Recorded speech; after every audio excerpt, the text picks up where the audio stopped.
माझ्या महाराष्ट्रातील बांधवांनो, भगिनींनो आणि मातांनो, नमस्कार. जय महाराष्ट्र. बऱ्याच दिवसानंतर आपण भेटतो आहोत. जवळपास 1 महिना होऊन गेला असेल. या एका महिन्यामध्ये जे काय घडलं ते आपल्या समोर घडलेलं आहे. अनेक संकटांचं असं असतं की यायला लागले की एका मागोमाग एक येतात. कोरोनाशी लढतो आहोत, त्याच्यात मध्ये निसर्ग चक्रीवादळ आलं.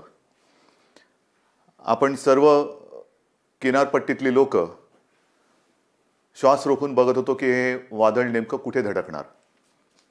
रायगडमध्ये ते धडकलं आणि त्याची नंतर जी काय मी पाहणी केली त्या वादळाची भीषणता भयानक होती. जे त्या वादळाच्या तडाख्यात सापडले नशिबाने वाचले असं मी म्हणेन, पण त्याचबरोबरीने आपल्या शासन यंत्रणेने सुद्धा खूप चांगलं काम केलं. मनुष्यहानी किंवा प्राणहानी, जीवितहानी कमीत कमी कशी होईल यासाठी सतर्कता दाखवली. एक सुद्धा कोळी बांधव किंबहुना एक सुद्धा मच्छीमारी करणारी बोट आपण समुद्रात राहू दिली नाही. त्याने वेळेमध्ये आपल्या घरात आणलं, सुरक्षित जागी हलवलं आणि त्यामुळे प्राणहानी झाली, पण ती कमीत कमी ठेवण्यात आपल्याला काही प्रमाणात यश आलं. आर्थिक नुकसान तर झालेलं आहे. मोठी मोठी झाडं उन्मळून पडलेत, फळबागा उद्ध्वस्त झालेल्या आहेत, घरांची छपरे उडून गेलेले आहेत. नुकसान अतोनात झाले, पण त्या अतोनात नुकसान म्हणजे विजेचे खांब सुद्धा उन्मळून पडलेले आहेत. या नुकसानीमध्ये आपण हेही पाहिलं की सरकार खंबीरपणाने या सर्व किनारपट्टीतल्या कोकणवासियांच्या आणि जिथे जिथे हे वादळ पुढे सरकलं, ज्यांचं नुकसान झालं त्या सगळ्यांच्या पाठी खंबीरपणे उभं आहे. या गेल्या काही दिवसात काय झाले, एक तर आपण असे भेटू शकत नाही आहोत. हा विकास म्हणायचा का, कल्पना नाही, पण प्रत्यक्ष भेटी होत नाहीत आणि असं भेटावं लागतंय. आणि पूर्वी आपण अनेक दिवसानंतर भेटल्यानंतर विचारायचो, काय रे, कसा आहेस. मग जो तो आपापली दुःख असतील, व्यथा असतील, वेदना असतील एक बाजूला ठेवून भेटीत बोलायचं की मजेत आहे. आता सगळ्यांची परिस्थिती तीच आहे. कसे आहात, जसे तुम्ही आहात तसेच आम्ही आहोत. सगळे घरातच आहोत. सगळं काही ठप्प आहे, संपूर्ण जग ठप्प आहे आणि या संकटाचा सामना आपण करत आहोत. आज मी आपल्याशी बोलताना परवा 1 तारीख आहे. ही 1 तारीख आषाढी तर आहेच, पण जे आपल्यासाठी डॉक्टर्स योद्धे बनून लढत आहेत त्यांचा डॉक्टर्सचा राष्ट्रीय डॉक्टर दिन आहे. त्या सगळ्यांना मी त्यांचं कौतुक करतो, त्यांना धन्यवाद देतो. आणि तुम्ही जी लढाई लढतात आमच्यासाठी, त्याच्यात आम्ही सुद्धा तुमच्यासोबत आहोत. तुमच्यासोबत तुम्हाला आम्ही सहकार्य करतो आहोत आणि करू, हे एक वचन त्यांना देतो. डॉक्टर दिनाबरोबर आपल्या राज्याचे माजी मुख्यमंत्री वसंतराव नाईक, त्यांचाही जन्मदिवस. आणि हा दिवस हा सप्ताहच आपण शेतकरी सप्ताह म्हणून साजरा करतो. म्हणजे दोन्ही जे आत्ता आपल्याला जीव वाचवत आहेत त्या डॉक्टरांचा तो दिवस आहे आणि योगायोगाने वसंतरावांच्या जन्मदिवसाच्या निमित्ताने जो शेतकरी दिन साजरा करतो, म्हणजे आपल्याला जगाला जो आपलं धान्य पिकवतो, त्यांचा सुद्धा हा एक दिवस आहे. म्हणून मी या दोन्ही शेतकऱ्यांना आणि माझ्या डॉक्टर्सना विनम्र नमस्कार करतो आणि आपल्याशी आता बोलतो. साहजिकच आहे, 30 तारखेपर्यंत हा लॉकडाऊन आहे. माननीय पंतप्रधानांनी 30 जूनपर्यंत हा लॉकडाऊन जाहीर केलेला आहे. 30 जून नंतर काय होणार, मी यापूर्वीच आपल्याला सांगितलेलं आहे की आता लॉकडाऊन हा शब्द बाजूला ठेवायचा आणि हळूहळू आपण एक एक गोष्टी, सोयी सुविधा, सेवा ह्या उघडत जाणार. म्हणजेच 30 तारखेनंतर लॉकडाऊन उठणार का, तर अत्यंत स्पष्ट शब्दात नाही. मग काय होणार, असंच राहणार का, तर तेही उत्तर नाही आहे. आपण गेले 15-20 दिवस अनुभवतो आहोत. एक एक करत महाराष्ट्रामध्ये आपण अत्यंत काळजीपूर्वक पावलं टाकत सेवा सुविधा आणि काही गोष्टी म्हणजे दुकानं असतील, आजपासून आपल्या नाभिकांची जी सेवा आहे ती सुरू होते आहे, अशा काही गोष्टी सुरू करतो. दुकानं सुरू झालेली आहेत, काही ऑफिसेस काही प्रमाणात त्यांच्या कर्मचारी वर्गाची उपस्थिती त्यांना आपण परवानगी देऊन ती सुरू झालेली आहे. तर एक एक गोष्टी आपण सुरू करत चाललेलो आहोत. हे हळूवार का करतो आहोत आपण, याचं कारण अजूनही संकट नाही टळलेलं. एक गोष्ट नक्की लक्षात ठेवा की आपण जे मिशन बिगिन अगेन किंवा पुनश्च हरिओम म्हणून सुरुवात केलेली आहे, ह्याचा अर्थ धोका टळलेला नाही, पण आपण थोडंसं कात्रीत सापडलेलो आहोत. ज्याला म्हणतात ना, इकडे आड आणि तिकडे विहीर. आपल्याला इथेही पडायचं नाही आणि तिथेही पडायचं नाही, मधोमध बरोबर आपला तोल सांभाळून हे संकट पार पाडायचे, संकटाचा काळ हा पार पाडायचा आहे. आणि म्हणून केवळ आणि केवळ अर्थचक्राला एक गती द्यायला आपण सुरुवात करण्यासाठी म्हणून एक एक गोष्टी आपण उघडत चाललेलो आहोत. एखादी गोष्ट उघडली म्हणजे धोका टळलाय, आता आपण बिनधास्त, अजिबात नाही. कृपा करून तशा गैरसमजात, तशा भ्रमात राहू नका, कारण तसं जर का आपण वागू तर करोना आवासून बसलेलंच आहे. आपण करोनापासून वाचण्यासाठी घरात राहा म्हणून तुम्हाला मी सांगितलेलं आहे. अनावश्यक कामासाठी बाहेर पडू नका. आवश्यक असेल तेव्हा आणि तेव्हाच घराबाहेर पडा, हे माझं आजही सांगणं आहे. तुम्ही म्हणाला, अरे हा काय आलं की नुसतं आपलं काळजी काळजी आणि काळजी. आपलं सरकार काळजीवाहू नाहीये, कारण नेहमी असं म्हणतात, ज्या सरकारला स्वतःची काळजी असते त्याला काळजीवाहू म्हणतात. हे सरकार तुमचं आहे, मजबूत आहे आणि तुमची महाराष्ट्राची काळजी घेणारं हे सरकार आहे. आणि म्हणून माझं कर्तव्य आहे की तुम्हाला धोक्यापासून सावध करणं. बाहेर जर का आपण पडलो आणि बिनधास्त वावरलो तर धोका आहेच, प्रत्येक पावलावरती धोका आहे. मला एका गोष्टीचा नक्कीच अभिमान आहे की माझे सगळे महाराष्ट्रातले बांधव, माता भगिनी ह्यांचा सगळ्यांचा माझ्यावरती, आपल्या सरकारवरती विश्वास आहे आणि जे जे काही सरकार सांगतंय त्या सूचना तुम्ही पाळता आहात, म्हणून मला तुमचा अभिमान आहे. हे करत असताना काही ठिकाणी जसं आपण लोकलची मागणी केली होती, त्या लोकल सुरू झालेल्या आहेत. मुंबईमध्ये, ग्रामीण भागामध्ये उद्योगधंदे सुरू झालेले आहेत, तिथे सुद्धा लोकांचं येणं जाणं सुरू झालेलं आहे. विशेष म्हणजे जो शेतकरी, ज्याचा उल्लेख मी सुरुवातीला केला, तो शेतकरी आपण सगळे लॉकडाऊनमध्ये घरी असलो तरी सुद्धा न थकता, न थांबता आपल्यासाठी मेहनत करतोय, घाम गाळतोय, जमिनीत राबतोय, भूमीमध्ये राबतो आहे, अफाट मेहनत करतोय. त्या शेतकऱ्याच्या सोबत आपण आहोत आणि आपण राहिलं पाहिजे. मला कल्पना आहे की जसजसा हा सीझन आता पुढे सरकतोय, महाराष्ट्रातल्या ग्रामीण भागात, मग मराठवाडा असेल, विदर्भ असेल, काही ठिकाणावरून तक्रारी आलेल्या आहेत आणि त्याची गंभीर दखल आपण घेतलेली आहे. तक्रारी कोणत्या आहेत? बोगस बियाणं. हे दुर्दैव आहे, हे दुर्दैव आहे. ह्याचं कारण शेतकरी हा, एकतर शेतकऱ्याची अवस्था सगळ्यांचीच सारखी झालेली आहे, रोजगारच नाहीये. तरी देखील मागचा पुढचा विचार न करता हा शेतकरी आपल्यासाठी मातीत राबतोय, हे आपल्याला सर्वांनाच माहिती आहे. मरमर मरून, राबून, अफाट कष्ट करून जे बियाणं त्यांनी पेरलं ते बियाणं उगवलंच नाही. मग काय करायचं? दुबार पेरणीचं संकट आलं, आणायचे कुठून पैसे? एक तर असंही कर्जाचं ओझं जे आपण बऱ्याचशा प्रमाणात उतरवलेलं आहे आणि जे राहिलेलं आहे, जो शेतकरी माझा या कर्जमुक्तीच्या योजनेमधून काही कारणासाठी, म्हणजे जसं मी मागे सांगितलं तुम्हाला की 2 टप्प्यात जे आपण करणार होतो कर्जमुक्ती, त्याच्यातला काही भाग, काही लाख शेतकरी हे नेमकं तिथल्या स्थानिक निवडणुका आल्या, आचारसंहिता सुरू झाली म्हणून ही कर्जमुक्ती तिथली थांबली. त्याच्यानंतर करोनाचं संकट आलं म्हणून ही कर्जमुक्ती थांबली. पण आता आपण ठरवलेलं आहे की लवकरात लवकर हा उरलेला सुद्धा शेतकरी आहे त्याला देखील कर्जमुक्त करायचं.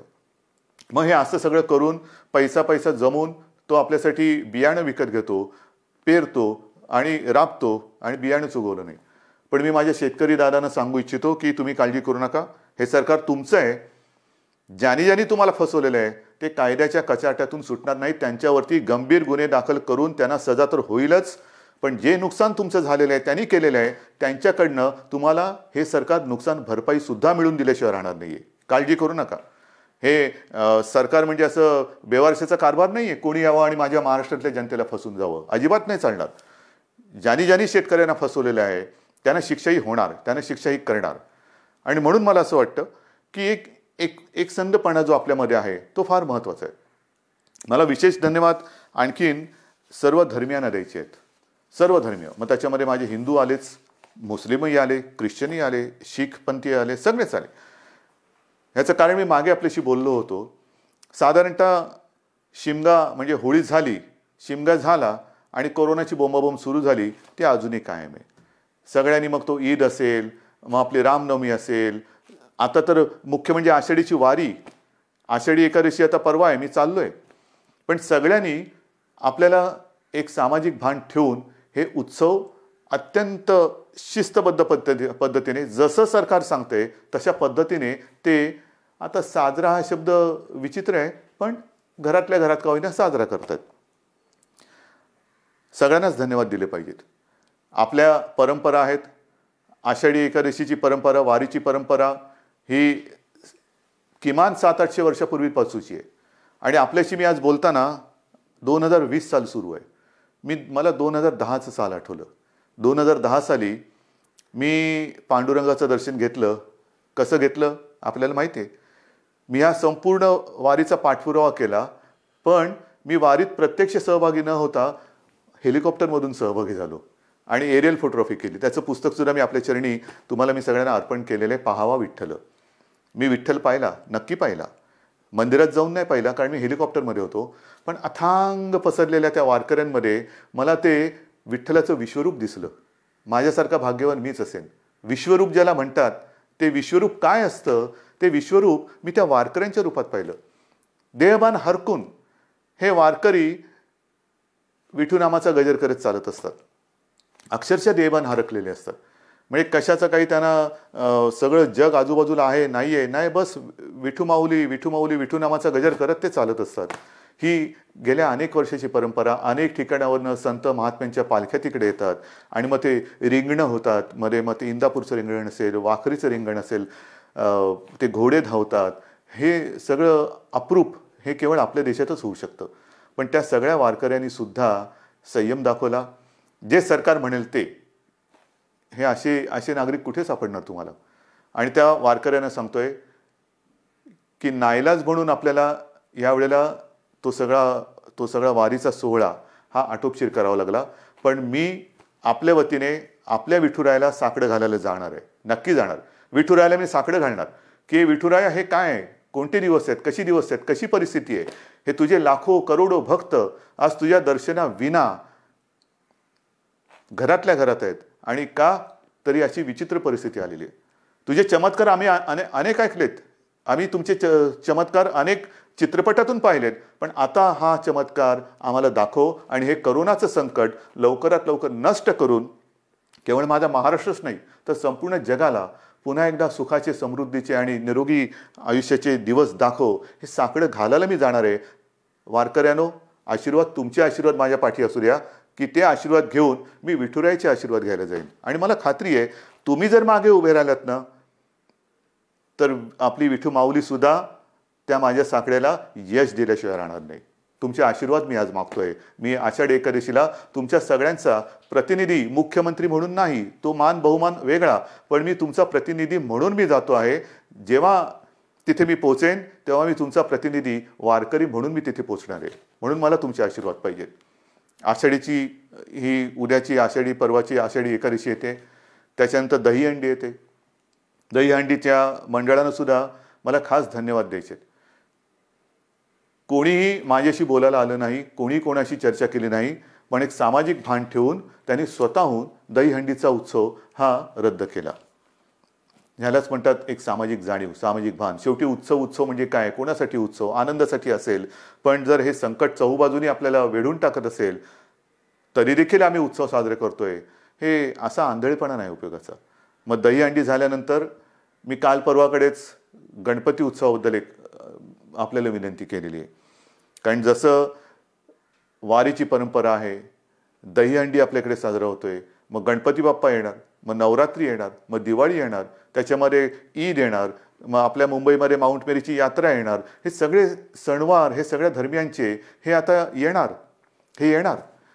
पण त्याच्यामध्ये जर का आपण आपलं सामाजिक भान पाळलं नाही तर ज्या संकटाशी आपण लढतो आहोत त्या संकटाला आपण आपला दरवाजा उघडा करून देतो आहोत. म्हणून मी गणपती उत्सवात सगळ्यांना विनंती केलेली आहे. एक तर सर्व मंडळांची मी बैठक घेतली आणि त्यांना सुद्धा मला खास धन्यवाद द्यायचे आहेत की सर्व मंडळांनी एक सुरामध्ये सांगितलं की उद्धवजी, सरकार घेईल तो निर्णय आम्हाला मान्य आहे. तुम्हाला सुद्धा मी मनापासून नमस्कार करतोय. आणि गणरायाला सुद्धा हेच, जे विठुरायाच्या चरणी मी प्रार्थना करतोय, आपण जो निर्णय घेतला आहे की यावेळेला एक सामाजिक भान ठेवून हा उत्सव साजरा करूया. मी सर्वांना विनंती केलेली आहे की जिथे जिथे सार्वजनिक गणेशोत्सव होतात, मुंबई, पुणे, सर्वत्र सर्वत्र राज्यभर होतात. मग काही काही मूर्त्या 15-15, 20-20 फूट असतात, 22 फूट, 23 फूट. नाही, आता ही परिस्थिती तशी नाही आहे. सर्वांनी थोडा संयम ठेवा. आणि मूर्तीची उंची जास्तीत जास्त मी 4 फूट सांगितलेली आहे. का 4 फूट सांगितली? तर मूर्ती हलवताना सुद्धा जास्त लोक एकमेकाच्या जवळ येता कामा नयेत. विसर्जनाची सुद्धा आगमनाची मिरवणूक नाही, विसर्जनाची मिरवणूक नाही. मग गणेशोत्सव साजरा कसा करायचा? अजून थोडा अवधी आहे. आपण चर्चा करून त्याच्यातनं सुद्धा हा नेमका कसा करायचा त्याच्यावरती मार्ग काढू. कारण आपण परंपरा जपणारी माणसं आहोत. ज्या लोकमान्यांनी त्या काळात स्वातंत्र्यपूर्व काळामध्ये घरातला गणपती त्यांनी बाहेर आणला, कारण स्वराज्य त्याच्यासाठी लोक एकत्र आली पाहिजेत. म्हणजे त्यांनी सणांची चळवळ केली. आपण चळवळीचा वारसा घेऊन पुढे जायचं आहे. त्या चळवळीमध्ये सगळी लोक एकत्र आली, एकोपा वाढला. आता सुद्धा तो एकोपा कायम आहे. मग हा एकोपा चळवळीसाठी पुढे न्यायचा असेल तर आपण आपला महाराष्ट्र विघ्नहर्त्याचं आगमन होतंय, मग त्याचे आशीर्वाद घेऊन त्याच्या साक्षीने विघ्नमुक्त करू शकतो का, कोरोनामुक्त करू शकतो का, हे आपल्याला बघायला पाहिजे. आणि करू शकतो. जर का आपण ठरवलं तर आपण नक्की करू शकतो. आरोग्यविषयक जर का आपण शिबिरे घ्यायचं ठरवलं, मध्ये मी जसं आपल्याला सांगितलं की रक्ताचा तुटवडा आल्यानंतर रक्तपुरवठा किंवा रक्ताचा साठा कमी होता, तेव्हा मी 2 वेळा आवाहन केलं की रक्तदान करा. मी आवाहन करण्याचा अवकाश चहूबाजूने रक्तदाते पुढे आले आणि ती जी काय आपली टंचाई होती ती दूर झाली. रक्तदान करा म्हटलं तर रक्तदान केलं. कारण आपण गणपतीचे अंधभक्त नाहीत तर जागरूक भक्त आहोत. आणि त्याच्यासाठी मला असं वाटतं की आरोग्यविषयक काय खबरदारी घेता येईल, काय जागरूकता आणता येईल, काय करता येईल, या सगळ्या गोष्टी आपण हळूवार सांगत जाऊ. तूर्त मी आपल्याला मूर्तीची एक कल्पना दिलेली आहे.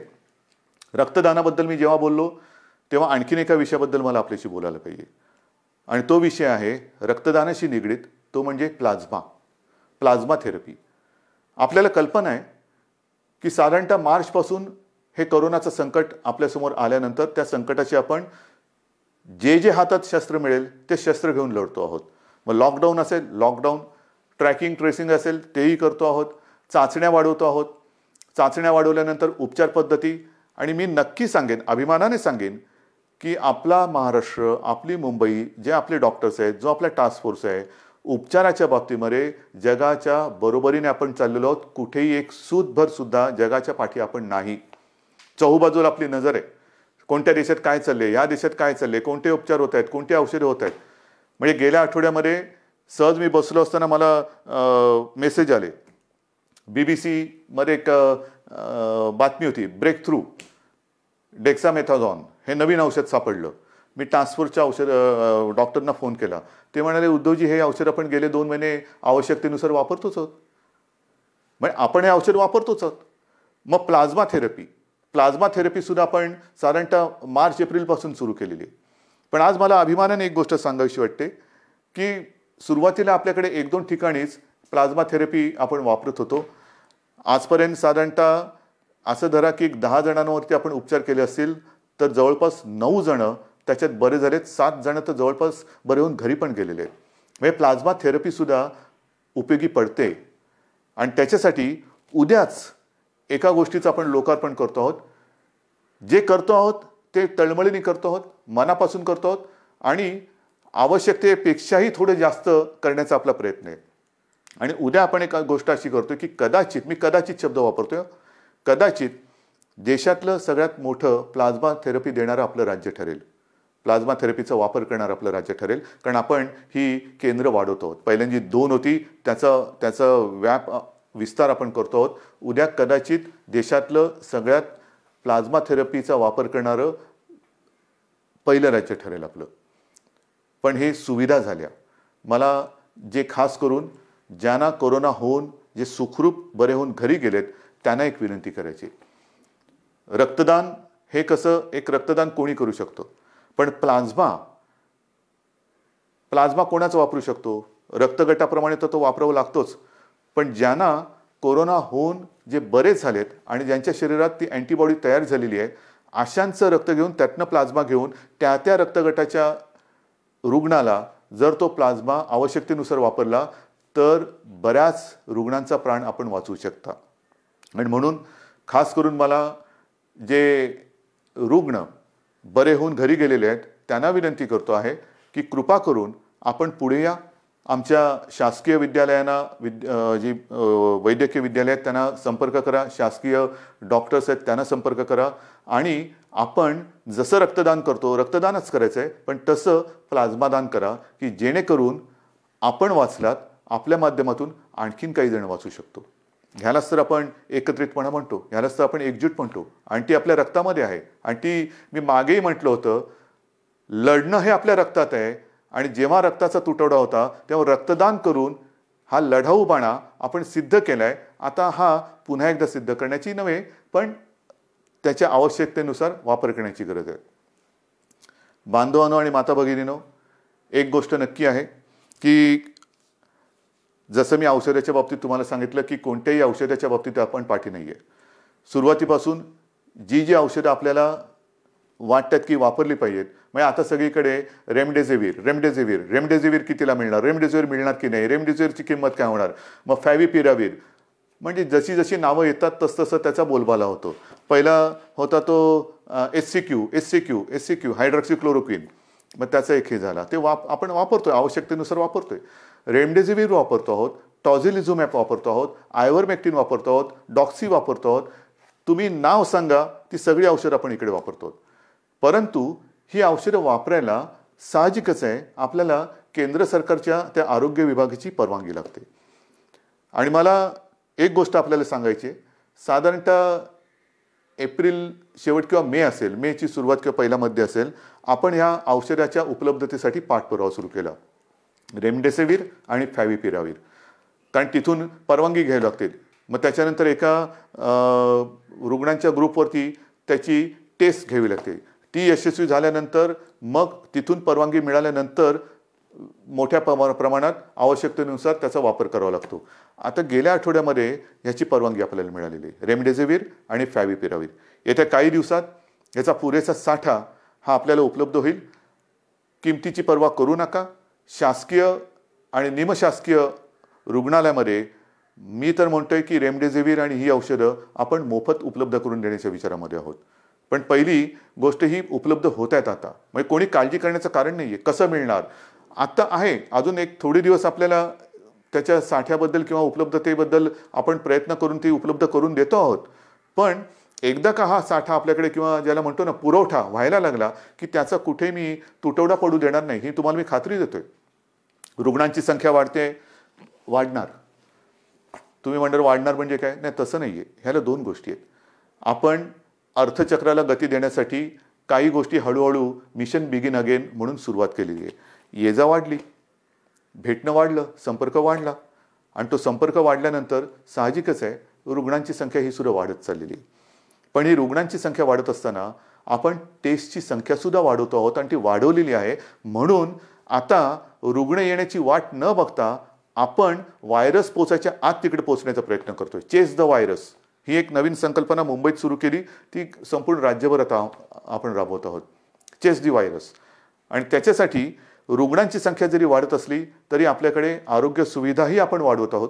औषधांची सुद्धा कुठेही टंचाई होणार नाही, औषधोपचार ते सुद्धा वाढवत आहोत. पण या निमित्ताने मला पुन्हा एकदा काही डॉक्टर्स जे आहेत, ज्येष्ठ डॉक्टर्स, मी समजू शकतो प्रत्येकाला जीवाची काळजी असतेच, पण काही ज्येष्ठ डॉक्टर्स जे 55-60च्या वरती आहेत पण अनुभव आहे त्यांना, 55-60च्या वरती आहेत आणि ज्याला आपण म्हणतो की हाय रिस्क, म्हणजे ह्या डॉक्टर्सना सुद्धा त्यांना सुद्धा सकाळ दुपार संध्याकाळ रात्र 24 तास ही रुग्णांची काळजी आहेच. तर त्यांना सुद्धा इतर काही व्याधी किंवा विकार आहेत, म्हणजे डायबिटीज असतील, किडनीचे विकार असतील, समजा दुसऱ्या काही आणखीन गोष्टी असतील, तर ते सुद्धा थोडेसे घाबरून हॉस्पिटलमध्ये जात नाही आहेत. मी त्यांना नम्रपणाने विनंती करतोय की आपण काळजी करू नका. एक काळ असाही होता की सगळीकडे पीपीई किट मिळत नाही, N95 मास्क मिळत नाही. आता या सगळ्याचा पुरवठा आपल्याकडे मुबलक आहे, साठा मुबलक आहे. काही काळजी करू नका. तुमच्या पाठी सरकार आहे. जे तुमच्या सुरक्षेसाठी आवश्यक आहे ती संपूर्ण खबरदारी घेण्याची तयारी सरकारची आहे. कारण आपण कोविड योद्धा म्हणायचं आणि त्याला बिना शस्त्रांनी पाठवायचं असं अजिबात होणार नाही. पण आज आपली गरज आहे, महाराष्ट्राला गरज आहे, आपल्या अनुभवाची गरज आहे.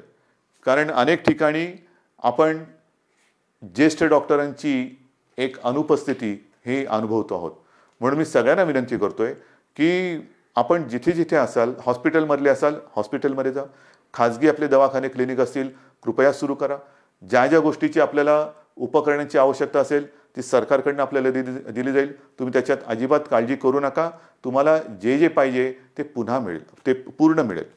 अशा पद्धतीने आपण एका बाजूला आरोग्य सुविधा वाढवत चाललेलो आहोत, एका बाजूला टेस्टची संख्या वाढवत चाललेलो आहोत, टेस्टची केंद्र वाढवत चाललेलो आहोत. आता तर काही अँटीबॉडी आणि अँटीजेन टेस्ट करण्याचे रॅपिड किट येत आहेत, तेही मोठ्या प्रमाणावरती आपण घेतो आहोत की ज्याचा एक प्राथमिक जो आपल्याला गाईड करू शकतो, मार्गदर्शक ठरू शकतो की कोणाला हा कोरोना होऊन गेला आहे का, त्याच्याबद्दल एक माहिती मिळते आणि साधारणतः निगेटिव्ह पॉझिटिव्ह ह्याच्याबद्दल एक गाईडलाईन मिळते आणि मग आपण त्या पद्धतीने त्याला वेगळं करून उपचार सुरू करू शकतो. तर ह्याही टेस्ट आपण करतो आहोत. ह्याचं कारण असं की आता पावसाळा सुरू झालेला आहे. पावसाळा सुरू झाल्यानंतर नवीन अंकुर येतात, कोंब येतात, पालवी फुटते, हिरवगार होतं, सगळं हिरवे हिरवे गार गालीचे सगळीकडे पसरलेले दिसतात. फार सुखद असं दृश्य असतं. पावसाळा जसं एक नवीन जीवन घेऊन येतो तसंच प्रत्येक ऋतू हा त्याचे काही चांगले आणि काही विचित्र गोष्टी घेऊन येत असतो. पाऊस म्हटल्यानंतर ह्या 2-3 बैठका गेल्या काही दिवसात झालेल्या, त्याच्या आधी झालेलं जसं निसर्ग चक्रीवादळ आलं त्याच्या तयारीची बैठक, जास्त पाऊस पडणार आहे का, मग कुठल्या भागात पडणार आहे, पूर येऊ शकतो का, त्याची तयारीची बैठक. म्हणजे पाऊस आला आनंद हा घेऊन येतो, नवजीवन घेऊन येतो, पण कुठेतरी नैसर्गिक आपत्ती घेऊन येतो. पूर आला नाही तरी काही ठिकाणी अतिवृष्टीमुळे इतर रोगराई येते. मग त्याच्यात मलेरिया आला, डेंग्यू आला, लेप्टो आला, डायरिया आला, सर्दी खोकला आला आणि त्याच्यासोबत कोरोना आहे. मग काय करणार, ह्याची सुद्धा तयारी आपली सुरू आहे. पण मला आपल्याला खास करून शहरी भागात राहणारी जी लोक आहेत त्यांना सांगायचं, मग मुंबई, पुणे, नाशिक सगळीकडे, संभाजीनगर आहे, नागपूर आहे, सगळीकडेच, की या वेळेला आपले सगळे कर्मचारी ह्या कोरोनाच्या लढाईमध्ये आहेत. अफाट मेहनत करतात, साफसफाई करतात, नालेसफाई होते, सगळं साफसफाई होते. पण आता थोडी स्वतःची काळजी मी 1-2 वर्षापूर्वी सुद्धा, किंवा मला असं वाटतं तेही त्याला 7-8 वर्ष झाली असतील, विशेषतः तेव्हा मुंबईपुरतं मी बघत होतो. आता तर माझा महाराष्ट्र, तुम्ही सगळे माझे सोबती आहात, मला संपूर्ण महाराष्ट्र बघायचं आहे. सांगण्याची गोष्ट काय की हे जे दिवस असतात ते मलेरिया आणि डेंग्यूचे असतात. आणि हा डेंग्यू असा विचित्र आहे की एक कोका कोलाच्या बाटलीचं बुच असं उपडं पडलेलं असेल आणि त्याच्यात तेवढं बुचभर जरी पाणी असलं तरी त्याच्यात सुद्धा डेंग्यूच्या आळ्या होऊ शकतात. अंड कुठे अर्धवट पडलेलं, फुटून पडलेलं आहे, टायर पडलेले असतात, हे फार धोकादायक. त्याच्यानंतर प्लास्टिकचं कवर असतं, त्याच्यात ते थोडेसे असे खळगे तयार होतात, त्याच्यात पाणी साठतं. नारळाच्या त्या काय त्याला म्हणतात कवट्या, त्याच्यात पाणी साठतं. झाडांच्या फांद्या तुटून ढोल्या तयार झाल्या असतात, त्याच्यात पाणी साठतं आणि त्याच्यात सुद्धा डेंग्यू होऊ शकतं. तर आपल्याला आपला परिसर स्वच्छ ठेवायचा आहे. कुठेही पाणी साठू देऊ नका. एअर कंडिशनच्या खाली, त्याच्यानंतर फ्लॉवर पॉटमध्ये, अनेक घरामध्ये फेंगशुई त्याच्यासाठी जे काही झाडं लावली जातात त्याच्यामध्ये पाणी असतं, त्याच्यात डेंग्यूच्या आळ्या होऊ शकतात. तर ह्या सगळ्या गोष्टींपासून आता आपल्याला खबरदारी घ्यायला पाहिजे. कारण एकामागोमाग एक संकटाची मालिका ही आपल्याला आता तोडायलाच पाहिजे. मी तुम्हाला ह्या सगळ्या काळज्या घ्यायला सांगतोय कारण एक आपुलकीने सांगतोय, प्रेमाने सांगतोय की काय करावं, काय करू नये. आज सुद्धा मी जेव्हा बघतोय की अनेक ठिकाणी, मुंबईत असो, शहरात असो, पुण्यात असो, ग्रामीण भागात असो, काही ठिकाणी अरे आता झालं सगळं. नाही, झालेलं काही नाहीये, झालेलं काही नाहीये. भाजीवाले बसलेत, तिकडे सुद्धा गर्दी होते, तोंडावरती मास्क नाही, हात कुठेही लावतायत, चेहऱ्याला हात लागतायत. आपणहून कोविडला बळी पडू नका, आपणहून पडू नका. ह्या ज्या प्राथमिक ज्या काही गोष्टी आहेत ना, ह्या जर का आपण पाळल्या, म्हणजे बाहेर फिरताना तोंडावरती मास्क लावणं, एकमेकांपासून अंतर ठेवणं. मी सुरुवातीला सांगितलं होतं की मॉर्निंग वॉकला आपण परवानगी दिलेली आहे, सकाळचा व्यायाम करायला परवानगी दिलेली आहे. तो आरोग्यासाठी दिलेली आहे, आरोग्य सुदृढ व्हावं म्हणून दिलेले आहे, आजाराला बळी पडण्यासाठी नाही आहे. तर ह्या काही गोष्टी ह्या आपल्याला पाळाव्या लागतील. जशा काही गोष्टी आपण ओपन करत चाललेलो आहेत तशा ह्या केसेस वाढत आहेत. आणि काही ठिकाणावरून माझ्याकडे विचारणं होते की आम्हाला ह्या भागामध्ये पुन्हा लॉकडाऊन करण्याची परवानगी द्या. लॉकडाऊन करायचं का? मी आपल्याला प्रश्न विचारतोय, करायचं लॉकडाऊन? कारण हे तुम्ही ठरवायचे. जर गरज नसताना बाहेर पडलात आणि गर्दी केली आणि केसेस वाढायला लागल्या तर पुन्हा ये रे माझ्या मागल्या. मग एक एक गोष्टी आपण पुढे पाऊल टाकताना पुन्हा मागे नाही यायचं आता. म्हणून लॉकडाऊन करायचं की नाही ह्याचा निर्णय आता मी तुमच्यावर सोपवतोय. जर मला असं वाटलं की गर्दी वाढते, केसेस वाढत आहेत, तर मी प्रशासनाला सांगितलेलं आहे की अशा ठिकाणी जर का आवश्यकता वाटली, शक्यतो नको पण आवश्यकता वाटली तर मग पहिल्यासारखा लॉकडाऊन करण्याची गरज तिकडे पडू शकते. कारण कोरोना हा व्हायरस वस्त्या, एक एक वस्ती, जसं काही ठिकाणी तो शिखरावरती पोचला, खाली आला, पण वस्ती बदलली. काही ठिकाणी जिकडे अजून प्रादुर्भाव नाही आहे तिकडे सुद्धा गाफील राहून नाही चालणार. तर ह्या अशा काही काळज्या घेऊन आपल्याला ह्या पुढच्या काळाची वाटचाल करायची आहे. दरम्यान मी तुम्हाला सांगितलं की शेतकऱ्यांसाठी सुद्धा कर्जमुक्तीची योजना जी थोडी काही भागात अपूर्ण राहिली ती आपण पूर्ण करतोय. बोगस बियाण्यामुळे फसले गेलेले शेतकरी त्यांच्या पाठीशी आपण उभे राहतो. आता 30 जूनला प्रधानमंत्री गरीब कल्याण योजना ह्याच्यामध्ये खास करून जे भगवं रेशन कार्ड ह्यांना अन्नधान्य देण्याची जी योजना आहे तिची मुदत संपते. बिना रेशन कार्ड म्हणजे ज्यांच्याकडे रेशन कार्ड नाही त्यांना अन्नधान्य देण्याची योजना संपते. मी गेल्या 8-10-15 दिवसापूर्वी जेव्हा प्रधानमंत्र्यांची व्हिडिओ कॉन्फरन्स होती तेव्हा स्वतः ही मागणी केलेली आहे की 30 तारखेला ही मुदत संपते, धान्य देण्याची मुदत संपते आहे, कृपा करून आणखीन 3 महिन्यासाठी आम्हाला वाढवून द्या.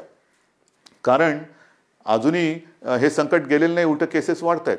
त्याच्यामुळे ही भगवं रेशन कार्ड असेल किंवा ज्यांच्याकडे रेशन कार्ड नाही यांना धान्य देण्याची जी काही योजना आहे प्रधानमंत्री गरीब कल्याण योजना ती आणखीन आम्हाला 3 महिने वाढवून द्या हे मी पंतप्रधानांकडे सांगितलेलं आहे.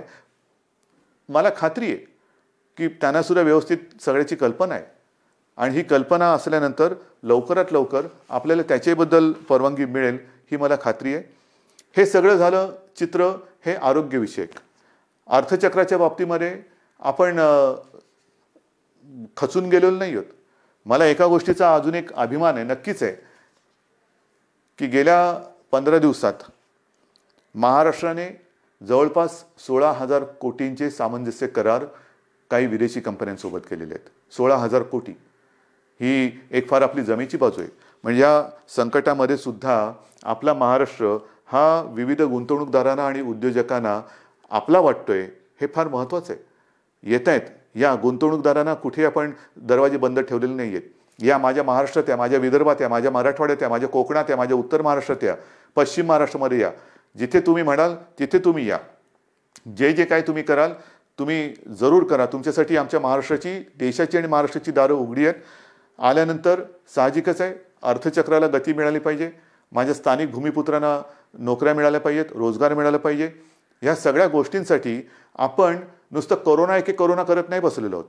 इतर सुद्धा काही ज्या गोष्टी आहेत, ज्या उद्योगधंद्याच्या बाबतीत असतील, विकास कामाच्या बाबतीत असतील, ह्याही गोष्टी, ह्याही आघाड्यांवरती आपण ती ऑफिसेस लॉकडाऊनमध्ये ठेवलेली नाहीत. आपला संपर्क सुरू आहे. सगळ्यांना आपण संपर्क करतो आहोत, त्यांच्या आवश्यकता समजून घेतो आहोत, आपण त्यांना काय देऊ शकतो त्याच्यावरती विचार करतो आहोत. काही अटी तटी शर्ती म्हणजे आल्यानंतर असं काही जणांना होतं नको तो बाबा महाराष्ट्र आम्ही चाललो परत, तसं नाही आहे. तुम्ही सांगा काय काय आम्ही करू शकतो, हे आम्ही करू शकतो, ते तुम्हाला मान्य असेल जरूर या. एकदा आलात की तुम्हाला कुठेही आडकाठी केली जाणार नाही. या पद्धतीने आपण जातो आहोत. मग ते पर्यटनाच्या बाबतीत असेल, उद्योगधंद्याच्या बाबतीत असेल, चहूबाजूनी आपण आपले प्रयत्न सुरू आहेत. याचं कारण असं की आपल्याला सर्वांना कल्पना आहे की आपलं अर्थसंकल्पीय अधिवेशन सुरू होतं. अर्थसंकल्प मांडला काय, नवीन स्वप्न घेऊन आम्ही तुमच्यासमोर आलो काय आणि अचानक हे संकट आल्यानंतर तेही अधिवेशन आपल्याला आवर्त घ्यावं लागलं. तर ही अशी सगळी परिस्थिती आहे. ह्या परिस्थितीचा मुकाबला करतो आहे. शिक्षणाच्या बाबतीत सुद्धा निर्णय तुम्हाला मी सांगितलेला आहे. तर सगळ्यांचीच काळजी घेतोय. शाळा सुरू होणार का, तर माझं म्हणणं आहे शाळा सुरू होणार का पेक्षा शिक्षण कसं सुरू होणार त्याच्यावरती आपण लक्ष देतो. मग ते शालेय शिक्षण असेल, महाविद्यालयीन शिक्षण असेल, सगळ्याच बाबतीत आहोत. तर असं एक एक एक एक एक गोष्टी आपण करत चाललेलो आहोत. मला खात्री आहे जसं जे सहकार्य तुम्ही आजपर्यंत मला केलं, सरकारला केलं, तसंच याही पुढे कराल. जे जे काय आपण करू ते मी तुम्हाला आधीच सांगितलेलं आहे की तुम्हाला न सांगता मी काही करणार नाही. लॉकडाऊन हा शब्द जरी मी वापरत नसलो तरी याचा अर्थ आपण परवापासून सगळं काही उघडतो आहोत असा गैरसमज करून घेऊ नका. आज देखील आपल्याला उलट आज जास्त शिस्तीची गरज आहे. कारणाशिवाय बाहेर पडू नका. कारण आपण असं म्हणतो की ज्येष्ठ नागरिक म्हणजे घरातले आई वडील कोणी ज्येष्ठ सगळे आपले कुटुंबीय त्यांची काळजी घ्या, मुलांची काळजी घ्या आणि तरुणांनो बाहेर पडा. ह्याचा परिणाम असा होतोय की तरुणसुद्धा आता संक्रमित व्हायला लागलेले आहेत. आणि बऱ्याच ठिकाणी आजही म्हणजे आजसुद्धा एक गोष्ट चांगली आहे की 80% लोकांना लक्षणच दिसत नाही. पण लक्षण दिसले नाहीत याचा अर्थ त्याला प्रादुर्भाव झाला नाही याच्यातला भाग नाही. मग तो लक्षणं न दिसणारा तरुण घरात इतरांना त्याचा संपर्क झाला तर तो एक प्रादुर्भाव होऊ शकतो. म्हणून ह्या सगळ्या गोष्टी आपल्याला खूप काळजीपूर्वक करायच्या आहेत. बाहेर पडलात तोंडावरती मास्क पाहिजे, हात सतत धुत राहिलं पाहिजे, सॅनिटायझर वापरायला पाहिजे, साबणाने हात धुवायला पाहिजे. ह्या सगळ्या गोष्टी ह्या अजूनही आपल्याला काही काळ पाळाव्याच लागतील. कारण ह्या केवळ आणि केवळ आपल्या म्हणजे तुमच्या भल्यासाठी आणि आपल्या कुटुंबियांसाठी. आणि दुसरी गोष्ट अशी की मगाशी मी जे डॉक्टर्सना विनंती केली ती एवढ्यासाठी की ज्येष्ठ डॉक्टर्सना मी विनंती केली की आपण स्वतः जाणीवपूर्वक जातीने लक्ष द्या. कारण ही साथ विचित्र आहे. कारण तो रुग्ण त्याचे कुटुंबीय तुमच्या ताब्यात देत असतात. ते कुटुंबीय त्याला भेटू शकत नाहीत. पण केवळ आणि केवळ तुमच्या भरोश्यावरती घरातली प्रिय व्यक्ती ही तुमच्या ताब्यात ते सोपवत असतात. तर त्यांच्याकडे आपण आपुलकीने प्रेमाने लक्ष द्या. आपण आपल्या कुटुंबातला म्हणून त्यांच्याकडे बघा. ही जर का आपली जवळीक साधली गेली ना तर माझं मत आहे की करोना वगैरे असंच निघून जाईल. तर हा जो काही दुरावा थोडा राहिला असेल भीतीपोटी ती भीती तुम्ही सरकारवरती सोपवा. तुम्हाला काय उपकरणं पाहिजे ती सांगा, सरकार तुम्हाला देईन.